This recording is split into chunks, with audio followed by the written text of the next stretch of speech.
이 사건 건물을 신축하면서 경계 청량을 실시하는 등으로 경계 확인을 제대로 하지 않았습니다. 그리고 원고 소유 이 사건 건물 및 그에 부속된 마당, 통로 등의 부지로 사용된 토지 면적은 모두 449제곱미터이고 그중 420제곱미터가 피고 소유 옆에 땅에 위치하고 있다는 것이어서 원고 소유 토지 위치한 부분은 29제곱미터에 불과했습니다.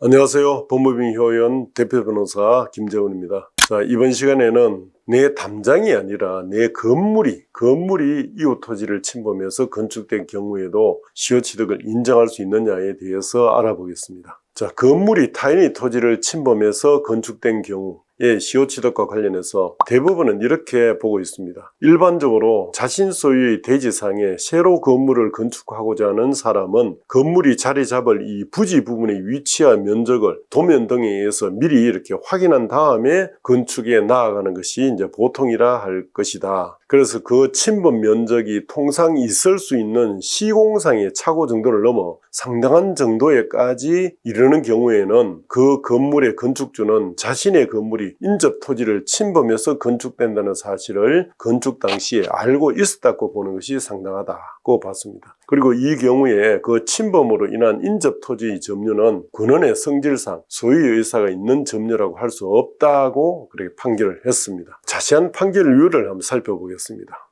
점유 취득 시효를 주장하는 원고는 1976년경에 이 사건 건물을 신축하면서 경계 청량을 실시하는 등으로 경계 확인을 제대로 하지 않았습니다. 그리고 원고 소유 이 사건 건물 및 그에 부속된 마당, 통로 등의 부지로 사용된 토지 면적은 모두 449제곱미터이고 그중 420제곱미터가 피고 소유 옆에 땅에 위치하고 있다는 것이어서 원고 소유 토지 위치한 부분은 29제곱미터에 불과했습니다. 그렇다면 비록 원고 소유의 토지 면적이 9,024제곱미터고 이 사건 토지가 위치한 피고 소유 토지 면적이 4,562제곱미터라는 점을 이제 감안하더라도 원고가 피고 소유의 토지를 침범한 면적이 단순한 어떤 시공상 착오를 넘어서 상당한 정도에 이르고 원피고 소유 토지의 소재지가 또 서로 행정구역을 달리하는 것이라는 점을 아울러 고려하면 원고로서는 자신의 건물이 인접 토지를 침범해서 건축되고 그 부지 일부로서 점유된다는 사실을 그 건축 당시부터 알고 있었다고 봄이 상당하다 하는 이유로 원고 건물의 점유는 타주 점유여서 취득시효가 인정되지 않는다고 본 것입니다. 자, 여기서 저희 사무실에서 수행한 사건 또 하나 더 소개해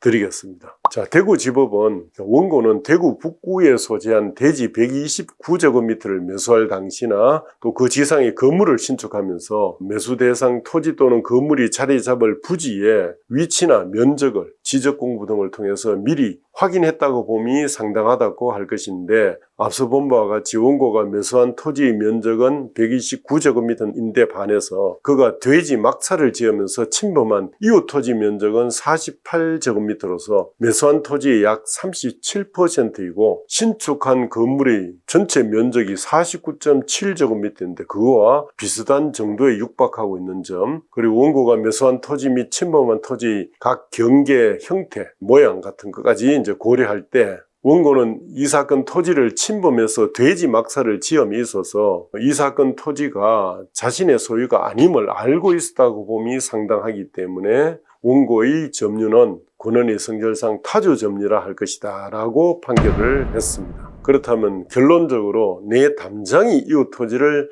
침범한 경우뿐만 아니라 내 건물이 이웃의 토지를 침범해서 이렇게 지어진 경우에도 건물 전체 바닥 면적을 기준으로 이웃 토지로 넘어가서 침범한 부분이 20% 이내여야 시효취득이 가능하고 20%를 초과하면 시효취득이 안 된다는 이제 결론입니다. 감사합니다.